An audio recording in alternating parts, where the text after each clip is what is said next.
आता बातमी आहे अजित पवारांची। उपमुख्यमंत्री अजित पवारांनी काल केलेल्या वक्तव्यावर ट्विट करत स्पष्टीकरण दिलं आहे। माझ्या कालच्या विधानाचा चुकीचा अर्थ काढला गेल्याचं ट्विट अजित पवार यांनी केलं। शेवटची निवडणूक सांगून मतं मागतील, पण तुम्ही भावनिक होऊ नका, असं विधान काल अजित पवार यांनी केलं होतं। जर कोण भावनिक होतील, कोण आणखीन काही सांगतील, कोण म्हणतील आमची आता ही शेवटचीच निवडणूक आहे, अमकच आहे तमकच आहे, आता खरीच शेवटची कधी होणार आहे मला माहिती नाही, परंतु सतत असं सांगितलं जातं।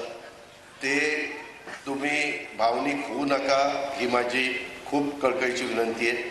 तुम्हाला ह्या कामाचं सातत्य टिकवायचं असेल आणि बारामतीचा नमस्कार उमेदवार जाहीर करा, वहिनी साहेबांना फक्त वहिनी साहेबांना जाहीर करा, यांच्या समोर सगळ्या समोर जा।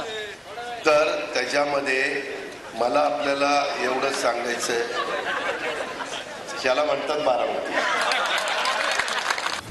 काल माझ्या म्हणण्याचा चुकीचा अर्थ काढला गेला आहे। ज्येष्ठ नेत्यांनी शारीरिक दगदगीचा विचार करावा, प्रकृतीची काळजी घ्यावी, एवढंच माझं म्हणणं होतं।